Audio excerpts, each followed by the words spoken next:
Do you ever wonder what happened to your friends from high school? I mean, you were so close. You laughed together, you cried together, you shared some of the best years of your lives together. And yet, somehow through life, you just lost touch. Now it's time to relive those moments once again. Introducing the podcast that takes you back in time to the place where it all began. This is Class Reunion. We're bringing you all the gossip, secrets, and scandals from your high school days that you won't want to miss. Join us as we catch up with old classmates and dive into the wildest stories from our high school days. From those legendary parties to the infamous cliques, we're spilling all the tea on who's who and what really went down. So grab a seat, turn your volume up, and get ready for a trip down memory lane. Class Reunion, the podcast that reunites us all. Hi, everybody. Welcome back to another episode of Class Reunion.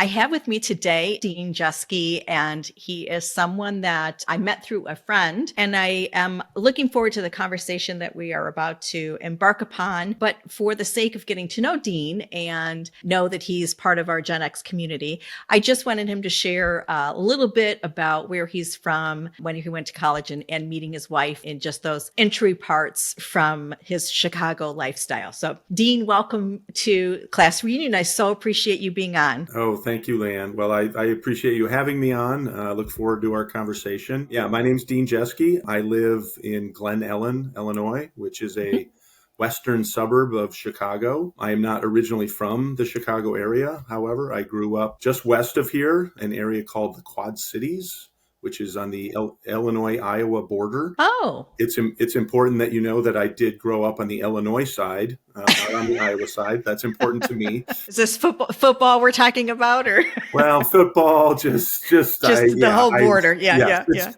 I'd rather be from the Illinois side. Let's leave it at that. I don't want to offend any of your listeners who might be from the state of Iowa. So went to high school there, went to the University of Illinois for 7 years. I got my undergraduate degree there. I attended law school there. That's also where I met my beautiful wife. Her name is Indra. And that's beautiful. Yeah, she is of Lithuanian descent. So in other words, her parents were first generation immigrants from Lithuania. So we have 3 boys. All 3 of our boys learned how to speak Lithuanian when they were growing up. And so my wife and my 3 boys were able to make fun of dad in Lithuanian without me knowing about it. So I did over time pick up some words and phrases here. So I eventually could figure out what if they were poking fun at me. But we have been married for 32 years as of this past Thanksgiving. Our anniversary was actually on Thanksgiving Day this year. So just another reason to give thanks. And like I said, we have 3 boys. My oldest son is 29. Middle son, who just got engaged recently, is 28. And my youngest son, who we're going to talk about more, is, well, I'll describe him as forever 22. Yes. Oh, that's a beautiful way to say that. Yes. I love the language skill that you had all the kids, because I think that's so important, just for not only their heritage, but I just think bringing another language into a family when they're young like that is such a great expansion to somebody's own intelligence, right? Was that a difficult language for them to pick up? I don't know anybody who. Well, you know what's interesting about it, when it's spoken to you since you're born, they're learning it in the same way they're learning English, right? There's just when they were growing up, the Lithuanian word for shoe is batas. Okay. So they just, like, those things that you put on your feet were shoes, or they were batas. They just, and I think when they were really young, they didn't know they were learning 2 languages. They just thought there were sort of 2 words for everything. And they eventually realized that they were speaking this language that their little friends didn't know how to speak, which, by the way, was fun for them as well. They could say things about their friends without them knowing what they were talking about. But I will tell you, there was a point where they probably would have been considered fluent. I don't think they probably would be considered fluent anymore. But if they went to Lithuania, which they have a couple of times, neat. They can definitely make their way around and know enough to have real conversations with the native Lithuanians. So. Right. Oh, that's very cool. Yeah. I haven't mastered the English language very well. So it's nice to. We're all still working on English. Right. So. So you're raising these 3 boys, And as parents, we all have certain subjects, right? We have sex education, we have drugs and alcohol. I heard an interesting thing one time, and I only have one child, so I would love to get your input, that each child is raised by a different parent, because the firstborn, you're new parents and you're learning boundaries that you now want to formulate and have your whole family dynamic under. Then you get a second child, totally different. You have to adapt to time and environmental changes. And then you have a third one. So you think you've licked it, right? And you know how to do this, but life changes for all three of those. And when they're born, the world changes. So when did you share with me like the difference you started to catch on in raising each of the boys, that the subject of whether it was sex education or drugs and alcohol had to change? Because I would think that it indeed needed to. Yeah, to some degree. I think it changes. You're right. It changes both because you're changing as a person, and when you're talking with when we talked with our middle son, we had the experiences of our oldest son, and we had sort of lived through that. And I think it's fair to say that we were probably a little more lax with our oldest son. But then you realize, oh, he's a senior in high school and he's been out drinking with some friends, and so we need to have a more rigorous conversation now. And then you do that earlier on with your middle one, and then even maybe a little bit earlier with your youngest one. So there's your own experience that changes, but then you're right. The world sort of changes around you, which is something unfortunately we learned kind of the hard way with our youngest son, and I know we'll get to that. But yeah, the conversation does evolve, and unfortunately the conversation that parents need to be having with their children today is very, very different than the conversations we had with our kids, or that parents were having with kids even 5 or 10 years ago. And so we'll get to that. Because Dean, when we first were introduced to each other over the phone, we were relating to our generation, right? Which was not that there weren't things happening on a heavy drug level, but it was, we used words like pot or marijuana or pretty basic stuff. You go into a concert and things like that. And so knowing how that can progress with your kids is a whole nother ballgame. You can't rely on how we were raised. Yeah, it's a very different landscape, particularly in the last, I would say, 5 to 8, 9 years. And so that the conversations that parents or guardians or even grandparents or aunts and uncles need to be having with young people today is much, much different than the conversations that I was having with my boys, 15-ish years ago or more. And certainly different than the conversations. I'll be honest with you, I didn't really have conversations like this when I was in high school or college with my parents. It just didn't come up. We just kind of did what we did, and either they found out about it or they didn't. Most of the time they didn't. So So we're going to talk about Peter, and he went to college. So tell me about his high school accolades and the type of student he was. And this part's easy to talk about. Your favorite part, I love talking about Peter. Peter is my youngest son. Peter was just an amazing, amazing young man. Really, really smart. Good athlete. He was a captain on the football team in high school. He was a starter on the varsity basketball team, graduated as an Illinois State Scholar, National Honor Society, that sort of thing. Those are sort of the things he accomplished. There were a whole bunch of things about him that I really loved. A couple that stand out to me were that he was incredibly funny. He had an amazing, amazing sense of humor.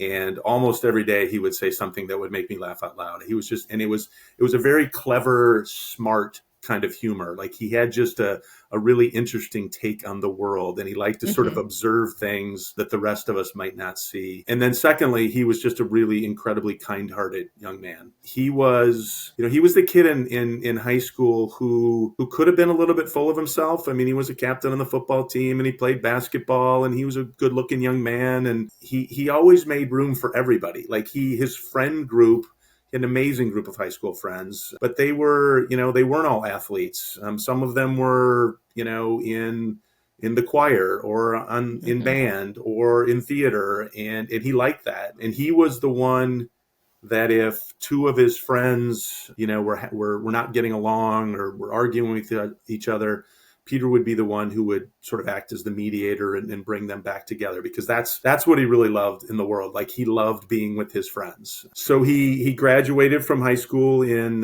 2017. He attended Indiana University in Bloomington, Indiana, which he was really excited about. He was in the Kelley School of Business, which is a top 10 undergraduate business school in the country. No kidding. Yeah, he did very well in high school. He did very well on his ACT scores, and was a direct admit into the Kelley School of Business, which he was very excited about.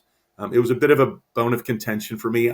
Like I told you earlier, I went to the University of Illinois and grew up hating Indiana University, but I was now writing checks to them. So, but we had fun with it. And he even eventually got me to wear an Indiana Hoosier shirt at one point. Oh, that's a huge accomplishment. Yeah. And like, wasn't your color scheme, but you did. Well, and I thought it was going to burn my flesh just putting it on, but I managed to survive in any event. And Dean, I keep telling you, you have half of my Michigan friends. There was an exodus from Michigan that went to Chicago to live. Yes. But then a lot of their kids from that were still in Michigan that graduated, their kids went to Indiana. So you have it's a good. You have a lot school. of the mitten over there. Yes, exactly. And Peter loved it there. By the way, he joined a fraternity, made another amazing group of friends. In his fraternity, studied abroad in Rome his junior year. Oh, that I didn't know. Although that got cut short because Rome became the epicenter of the COVID epidemic. So he only got about half of that semester and then had to come back. And then, flash forward to his senior year in college, he was in his second semester, and about 6 weeks from graduation, he had accepted a job at a good company in Colorado, in Denver. So he was really excited about that. And that's sort of a point of stress for young people these days when they're getting close to graduation, finding that job. And Peter had been sort of stressing out a little bit about that, but then, had secured this position and was really excited about it. In any event, on the evening of April 5th of 2021, Peter was in his apartment with his roommate. His roommate came in and said, "Hey, Pete, I'm going over to some buddy's apartment." That night was the NCAA Men's National Basketball Championship game. And Peter was a huge basketball fan. We're kind of a basketball family. All my boys played basketball. And so we love college basketball. And he said, "Hey, do you want to come with me?" And Pete said, "You know what? I've got a couple of exams later this week. I should probably stay home and study." And so his roommate said, "Cool," took off, went to their friend's apartment. The roommate came back about midnight that night and noticed that Peter's door was closed, which he wasn't surprised by. He just assumed Peter had gone to bed. Woke up the next morning about 8 o'clock, saw that Peter's door was still closed. And again, didn't think much of it. Peter assumed Peter didn't have a class that morning. So he went off to his class, went and played a round of golf with a buddy, got back at about 5 o'clock on the evening of April 6th and saw that Peter's door was still closed. And at that point, he realized, I haven't really seen or talked to Peter, for almost a day now. So he knocked on the door. Nobody answered. He knocked again, no answer. And then he opened the door and went into Peter's bedroom, and he found Peter lying on his bed, and he was gone. Peter had passed away. And so later that night, so this is now the evening of April 6th. Hang on a sec. Shoot. Yeah. I know we have a lot more to cover. Yeah. This is the hard part. So I tell people all the time, I love talking about how Peter lived, but it's a challenge to talk about how he left us. But important, let me just say that this story about Peter represents many people. Yeah, so we're gonna get to that. Yeah, we're gonna. There's a reason that we're sharing this story with all of your listeners. Yeah. It's really, really, really important that they hear about this and that they talk with the young people in their lives about this and share Peter's story. So that night, I was home at our home in Glen Ellen. My wife had gone to dinner with some friends, and about 9 o'clock at night, there was a knock on the door, which was unusual. I answered the door, and there was an Illinois State Trooper standing in our doorway, which, as you can imagine, took me aback a bit. And he said, "Sir, I'm sorry to bother you, but do you have a daughter that attends Indiana University?" And I said, "No, but I do have a son that attends Indiana University. At which point he said, "Oh, I'm sorry. Can you hold on a minute?" And he turned around and he walked down our driveway, walked across the street, and he got in his squad car. I stood in the doorway of our home and my heart was now pounding. I didn't know what was going on, but it certainly didn't seem like a good thing when an Illinois State Trooper is knocking on your door at 9 o'clock on a Tuesday night. He was in his car for probably 2 or 3 minutes. It felt like about an hour to me. He got out of his car. He walked up our driveway. He walked up our sidewalk and up to me in the doorway. And he said that thing to me that no parent ever wants to hear. "Sir, I'm very sorry to inform you, but your son has been found dead in his apartment down in Bloomington, Indiana." And that began the worst night of my life, the worst weeks of my life, the worst about 2.5 years of my life. We didn't really have a lot of information beyond that. I realized pretty quickly that I had to call my wife and get her home and try to get her home safely. So I called her on her cell phone. I told her she needed to come home right away. Something had happened to Peter. She, as you can imagine, got very frantic and asked me what had happened. And I said, "Just please come home. Something's happened. You need to come home." She came home. I told her what I knew at that point, that Peter was gone.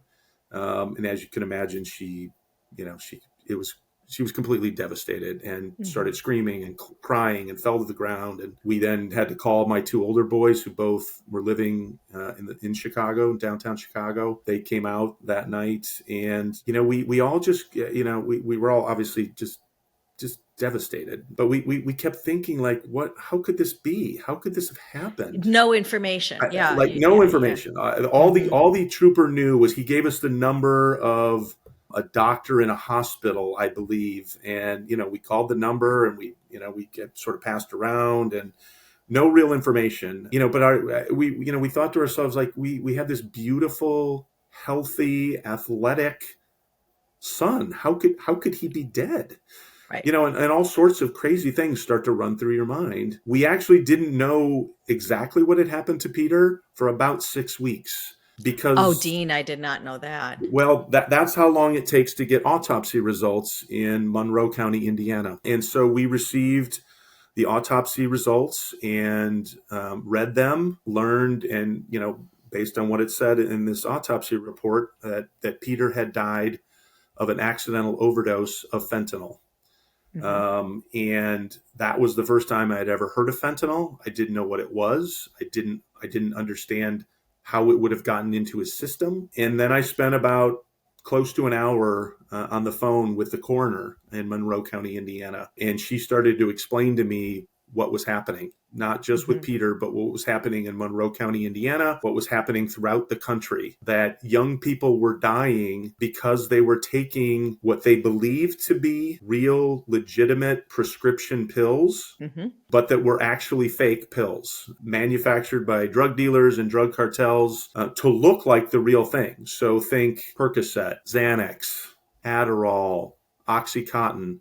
They were buying these pills, typically through social media sites, and taking them thinking, I'm just taking a Xanax or I'm just taking an Adderall. And really those pills that they're taking have absolutely nothing to do with the real, legitimate prescription medications. They're fakes. The only thing they share in common with those real, legit prescription pills is that they're made to look almost identical to them, but they're made with this drug called fentanyl, which is an incredibly powerful, an incredibly deadly synthetic opioid that has just completely infiltrated the entire drug landscape, but in particular, these fake prescription pills. And young people are dying by the thousands. And, I mentioned when I was talking about reading Peter's autopsy report that, it described his death as an overdose. That's not really what actually happened to Peter, and it's not what's happening to these other young people. They're not overdosing. They're being poisoned. They're being lied to by drug dealers who are telling them, yeah, this is just an Adderall or this is just a Xanax. And, how bad could it be to take one Xanax or one Percocet? The reality is in today's world, one time can end your life. And that's what had happened to Peter. So a great place to pause because I purposely asked about the difference of the three boys for that reason, where you and I actually had talked offline. The culture that Peter's classmates were in was one where pills are part of a normal conversation. People taking Adderall legitimately exist. People taking Xanax legitimately exist. So the conversation of those pills is more their norm than probably your eldest, right? So they all seem to know somebody that's on medication. And again, we are not in judgment of that piece of it. It's just that's also the culture. So that exchange of conversation, hey, do you want an Adderall? One of my Adderalls is much more common. It's not a direct intent. Oh, of course not. No. Right. I just wanted, that's why I was really wanting to set up the, like, this is a conversation that's different because the kids nowadays are so used to that prescription pill world, and the caution behind it needs to be exposed tremendously because it is just what they're used to. It's important to talk about it as a poisoning because you're right. The younger generation, and frankly, it probably even included my oldest son, this issue of kids, of the taking and sharing of prescription pills has been normalized with those younger generations. And I want to be super clear, like, it's not their fault. This is not their fault. If anything, it's our fault or the generation below us. We've developed into a culture where, one of the solutions that people have for various problems completely legitimately is taking a pill. But you're right. The young people today, they know somebody, they maybe have a cousin or a neighbor that takes Xanax, totally legitimate, and is taking legitimate, pharmaceutical grade Xanax. And it probably is helping them, but they don't think about pills the same way they think about what I always what I describe as the quote unquote scary drugs, heroin, cocaine, methamphetamine. Those to me, when my boys were in high school, those were the scary drugs to me. And so we talked about those things. To the extent you talked about pills to your kids, and to the extent that most schools today in their drug education programs talk about pills, they talk about them in the sense of getting addicted to opioids. And that's still an important conversation that needs to be had, but there needs to be this new issue layered into that discussion that we're having with young people about the risks of recreational drugs. That discussion used to use sort of a metaphor, it used to be a journey. So you might talk to kids about, drinking leads to smoking pot, which may lead to something more serious. And then eventually you might end up, snorting cocaine or shooting up the heroin. Gateway drugs. But it's a journey that's going to happen over a period of years. And there's going to be, hopefully, a number of places along that journey where either on your own or with help from others, you can step off that path. That's not the world these young people are in today. They're walking through a minefield now, and where the first step you take on that journey can be the one that ends your life. And that's different. That's a different world than it was 10 years ago. 10 years ago, if you got an Adderall or a Xanax from a drug dealer, it was probably really a Xanax or an Adderall. It's not today. All the pills that are out there that are available illegally are fake. They're all fake. I don't mean most of them are fake. I'm telling you, they're all fake. They're all made of fentanyl. And the only question that's left is, does it have enough fentanyl in it to kill you? After having this conversation with the coroner in Monroe County, Indiana, and hearing what she was telling me, and I thought to myself, how can this be? How can I not have heard of this? And so I told you up front, I'm a lawyer by background. And so I did what lawyers do. And I just dug into it. And I was like, I have to figure this out. And so I started doing research. I was online. And what I saw was, there was information out there about this issue of fake pills made with fentanyl.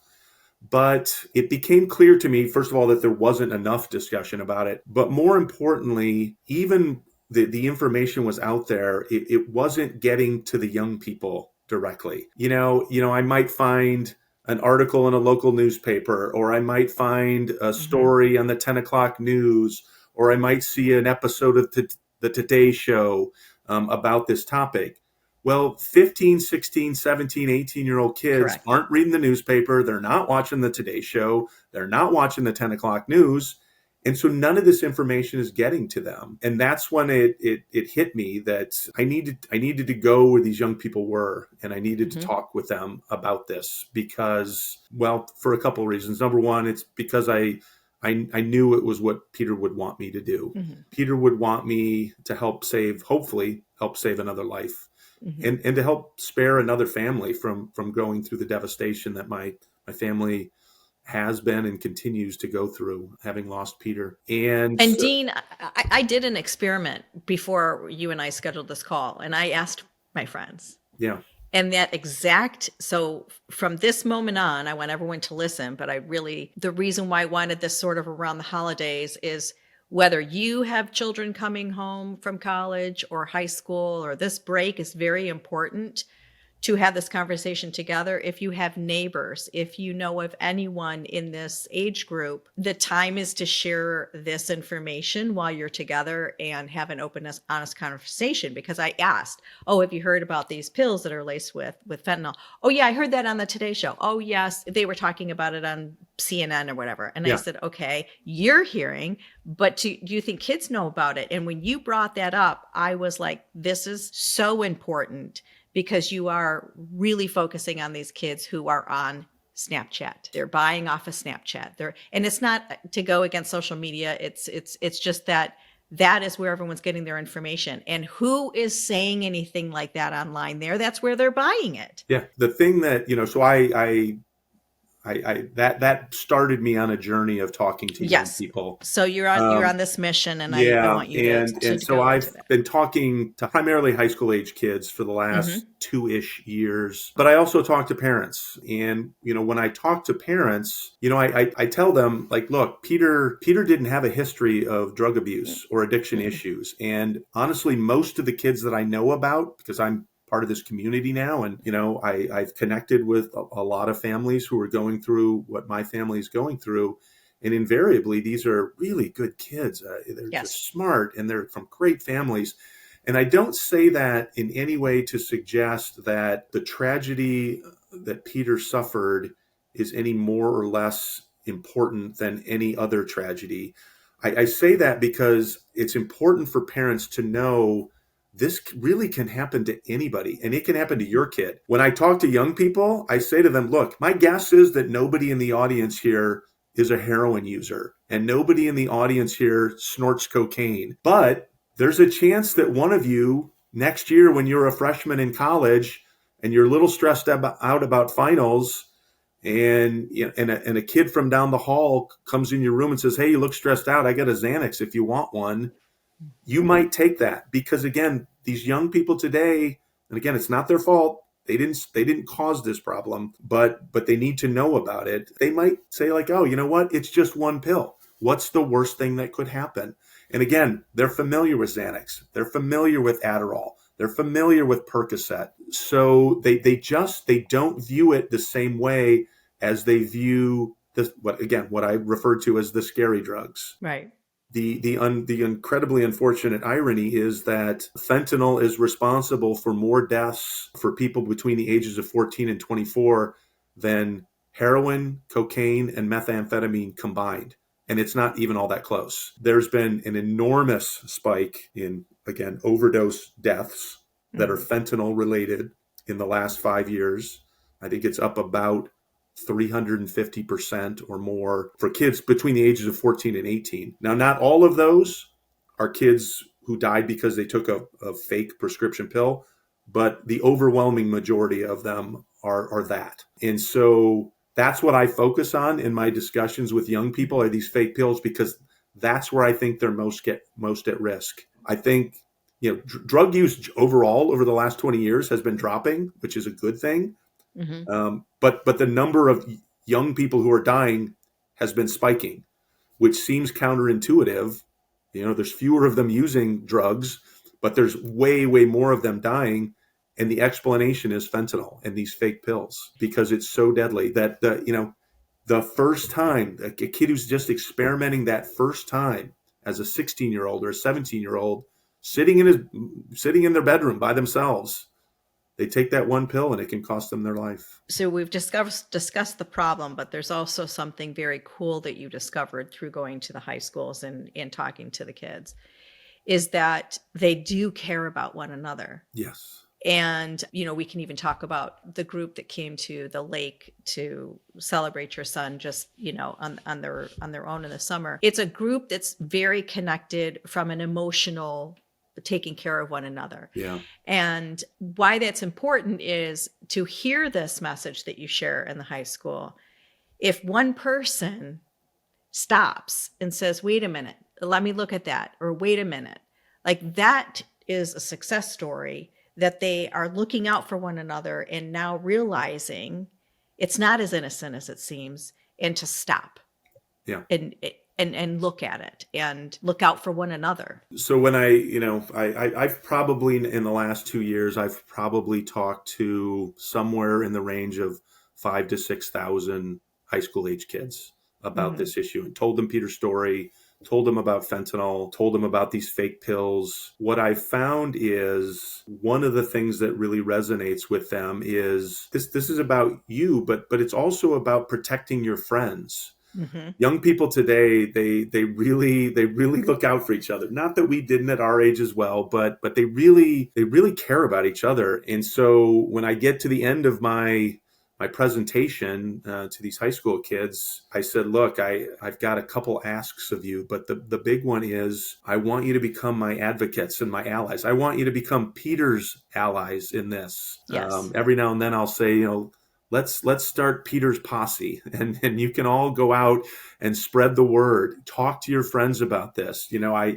When I go into a school, I typically get, I don't get the entire school. I get the senior class, or maybe I get, a group of kids that are taking the health class that semester. And so I'm like, hey, not all your classmates are here hearing this. You need to go talk to them about it. And the holy grail in this battle is when the young people start talking to their peers about this issue. I will say part of the reason I'm doing this is because I think they need to hear it. If they're going to hear it from an adult, I think they need to hear it from someone like me, who it's personal to and who's experienced it. And I tell them right up front. I mean, one of the first things I say to them is, I'm not a doctor. I'm not a mental health professional. I'm not a member of law enforcement.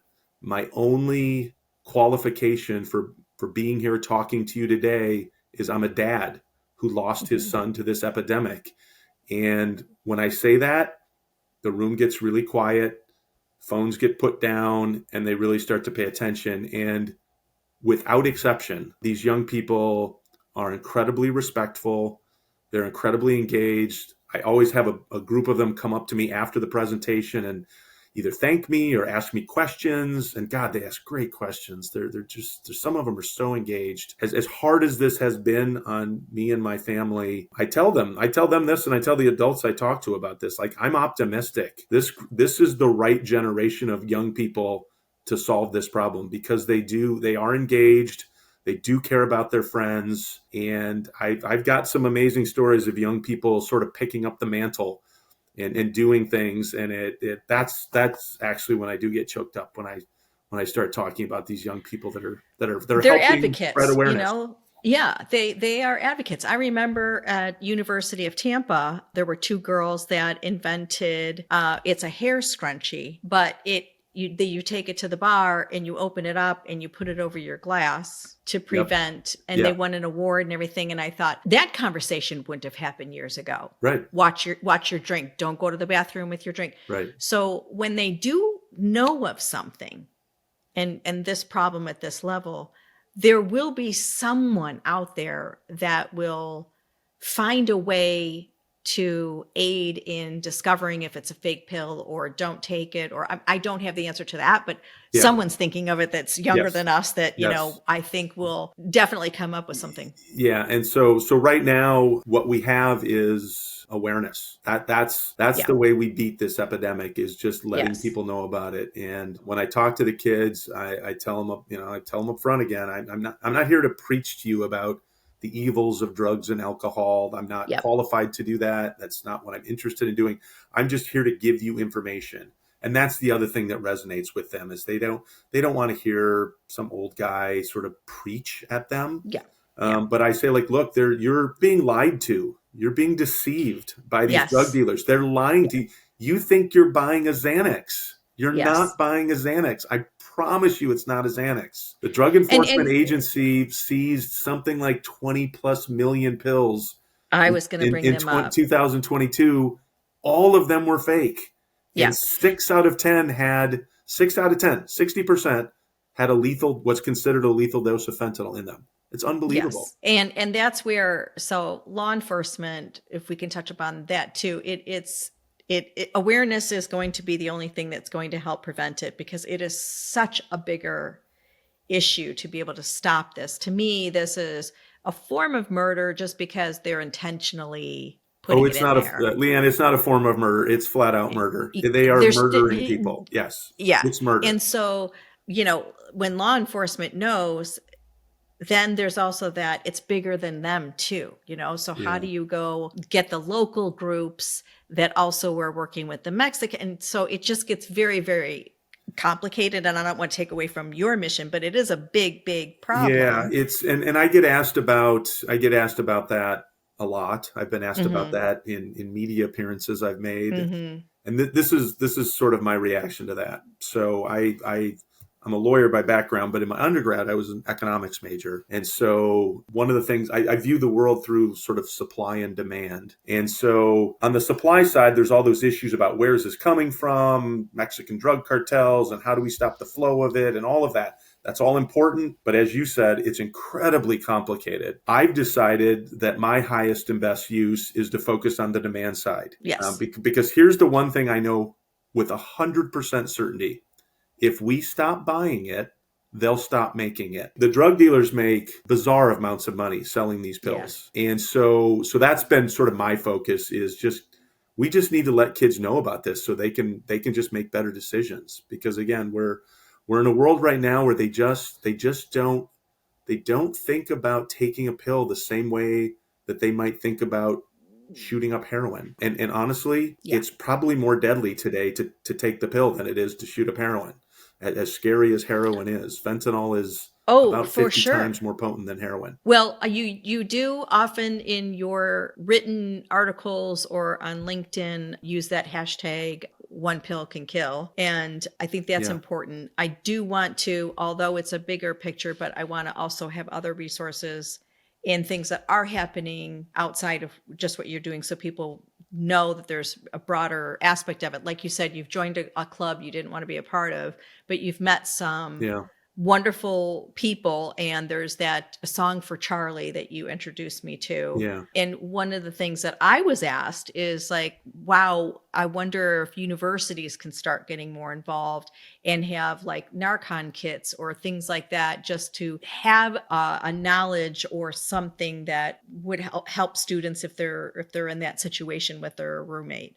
Yeah. And I know that's not what we want to get into too much, but those type of active programs are starting to become the norm as well. I think it was University of Wisconsin or yeah, I think there's a family that we've gotten to know up in the Madison, Wisconsin area that their son was a student at the University of Wisconsin, Milwaukee, and took a pill and it was a fake made with fentanyl, and he passed away. And one of the things that they've really pushed for is for all of the dorms in the University of Wisconsin system to have boxes on the wall that have Narcan in them. And for those folks that are listening that don't know what Narcan is actually a brand name. The drug name is naloxone, and it's a drug that's typically administered as a nasal spray, but it counteracts the effects of opioids. And so fentanyl is an opioid, just like heroin's an opioid and morphine is an opioid. Narcan, if you have any reason to believe that anyone, a young person or anyone, is suffering from an opioid overdose, if you administer Narcan, it'll counteract the effects of that, at least for a time, a long enough time that you can get an ambulance there and you can get them, the appropriate medical treatment. Right. So when I talk to the young people in high schools, I I bring Narcan with me. I've got it in my backpack. I always have it with me. When I talk to parents, I tell them you should have this in your home. Moms, you should have Narcan in your purse. I hope it's the worst $40 or $50 you've ever spent in your life, because you'll never ever have to use it. That's my hope. But my gosh, if you ever are faced with a situation where someone is potentially dying because of an opioid overdose, having that there will save their life. It will absolutely save their life. One of the positive things that's happened in the last 9 months-ish is that the FDA has approved Narcan for commercial sale. It used to be the case that you had to have it prescribed for you. Now you can actually go into a CVS or a Walgreens and buy it off the shelf. So that's a good step forward. But hopefully we'll be in a day where Narcan is available in public buildings and schools in the same way that defibrillators are today, or that a fire extinguisher is today, because that's how big an epidemic this is. There are tens of thousands of young people dying because of this. When you're talking 300% increase, that's just, that's ridiculous. It's bizarre. So I want to close with, and we'll do it on a positive note, but this doesn't just affect you and your wife. You have 2 other sons right now, and the whole dynamic changes. And I love the story of how they went to see him at school, because I think it's also a message of, when something's thinking life's too short, or we haven't, let's reach out. Your siblings, they're there, you love them, you fight with them. They're just part of the taken for granted family dynamics. And when that's gone, you have a beautiful story, because you do forget the kids. You forget how they're affected. So that is one thing, particularly when I'm talking to parents or adults. I mean, obviously this was devastating for my wife and I, but when a young person dies like this, there's this incredible ripple effect that it has on a whole community of people. Right. Obviously, their siblings. I mean, my 2 boys, my oldest son literally collapsed to the floor when he got to our house and we told him what had happened to Peter. They're both, they missed their brother. They just missed their brother. But all these friends that he had, I mean, they're all suffering. His roommate, who was his best friend in college, had to walk in and find his best friend laying on his bed. I mean, his life will never be the same. Right. And so it really is, it is devastating. But yeah, I did mention to you that one of the blessings was a couple of months before Peter passed, his 2 older brothers, there's like a 3-year gap between my middle son and Peter, our youngest son, and only about a year gap between our 2 older boys. So they tended to be, they tended to run with each other a little bit more. And Peter was always the one who was younger. And, the benefit of that for Peter was he got very good at sort of in entertaining himself. And it made him a more interesting, creative person, honestly. Mm-hmm. But they realized that they really hadn't visited their younger brother in college. He had visited them several times. They were both college athletes. And so we'd go to games and Peter would come and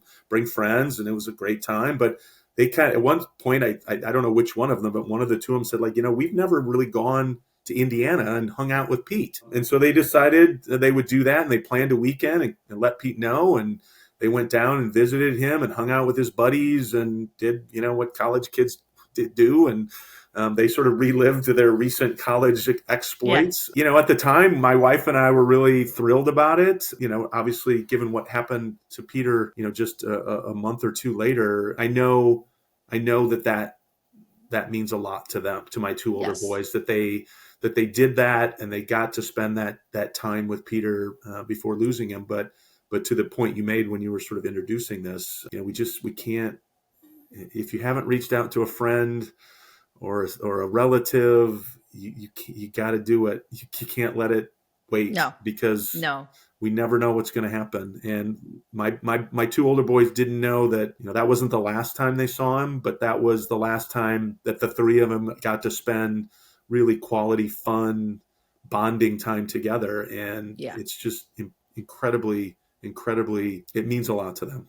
It really means a lot to them that they did that. I wanted to highlight them because it's a whole family issue. And then to also close on a happy note, you had the presence of his friends at the lake. So his high school and college friends. And again, this is one of the reasons I'm optimistic. His high school and college friends have been absolutely amazing. I mean, they They send my wife flowers on Mother's Day. They reach out with emails and texts on Peter's birthday. There's a tree that was planted in a park in Peter's name, and we'll go by there every now and then, and they will have been there, and they decorated the tree. They take pictures there on Christmas Day. But for the last couple of summers, we've invited them all to come to our lake house and have kind of what we call now Peter's Weekend. And God bless them all. They keep showing up, and it's just a great time to keep in touch with them. We've told them, like, Peter loved all of you.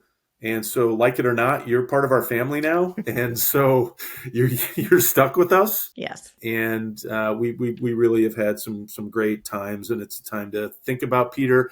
And really the thing that's amazing about it is the time to just tell fun stories about Peter and the great times, so that we're working to get to that point where the memory of Peter can be happy and positive, and not always, just the grief and the heartache of having lost him.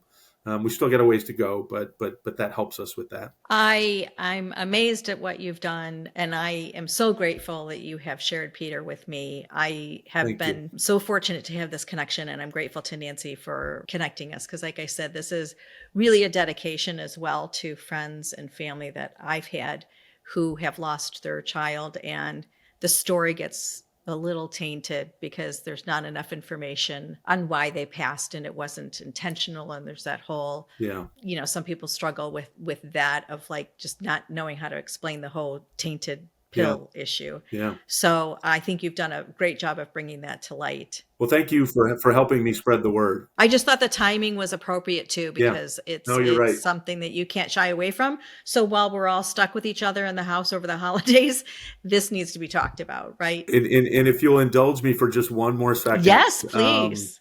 If anyone who's listening to this or watching it would like to learn more about it, please, there's an organization that you mentioned earlier. It's called Song for Charlie. Mm-hmm. It was started by an amazing family who lost their son, Charlie, about a year before we lost Peter. They started this organization. They're one of the leading advocates for spreading awareness about this. They have an amazing website. Amazing. They just put out a video recently. Actually, they were literally on Nightline and Good Morning America yesterday. Oh, the parents, Ed and Mary. And but go to this website. There's a video that I think is called The New Drug Talk. And if you're a parent or a grandparent or an aunt or an uncle, and you want some help or guidance on how to have this conversation with a young person, that's where you can find it. The website is www.songforcharlie.org. And it's an amazing organization, and they've been incredibly supportive of me. And as you can tell, I'm obviously a huge fan of theirs. So.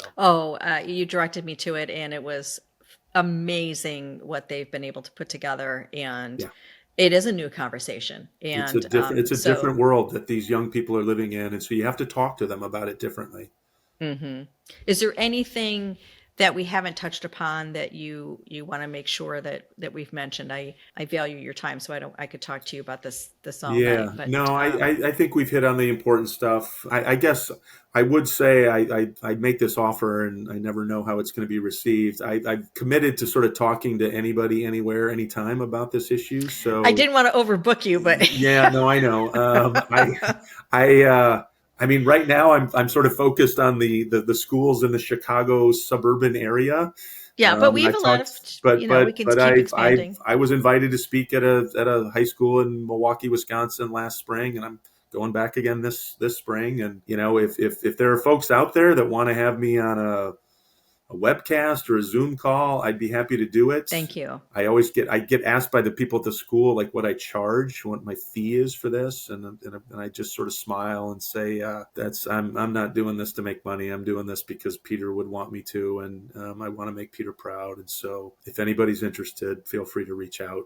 I would love that, Dean. You have a well-oiled presentation that is some staggering statistics, and you have a way of doing it from a personal experience that's engaging. And I mean, I was going to throw in the story about the young girl that did the project, which is a little lengthy, but you've had some great people, like you said, come up to you afterwards and want to create change and impact. Yes. So that's the trickle effect that you have. And that's the way Peter's message is going to keep growing, and he will be around forever through that messaging. So I will make sure I let people know that you are available, because it's a wonderful discussion to the people that need to hear it. Absolutely. So well, Leanne, thank you so much. I know the holidays are different. Yep. You do have some good things happening. You will have a wedding soon. And so you're getting past some of these things where you're seeing some moments that you're going to be celebrating together as a family. So I wish you all a wonderful Christmas and New Year. You as well. And for me, it's been a pleasure to get to know you, and you're just an amazing human. So thank you so much. Excellent. Leanne. Thank you for having me and letting me share Peter's story and spread the word. I appreciate it. Thanks. A local teenager dead from a suspected fentanyl overdose. 17-year-old daughter is the latest local high school student to die of an accidental fentanyl dead overdose. After taking pills laced with fentanyl. Each week, the equivalent to a classroom of high school students dies of overdose across the country. Today, fentanyl is being used by drug traffickers to produce counterfeit prescription pills. These are completely fake pills. 60% of counterfeit pills that are out there right now contain potentially lethal doses of fentanyl. A lot of young adults in America are getting these pills on social media. Even if it comes from their best friend, it's most likely not safe, because the drug supply right now is not safe. None of us asked to have people we love passing away due to a preventable cause, but that is the thing about it is entirely preventable. We didn't start this problem, but we can be part of the solution.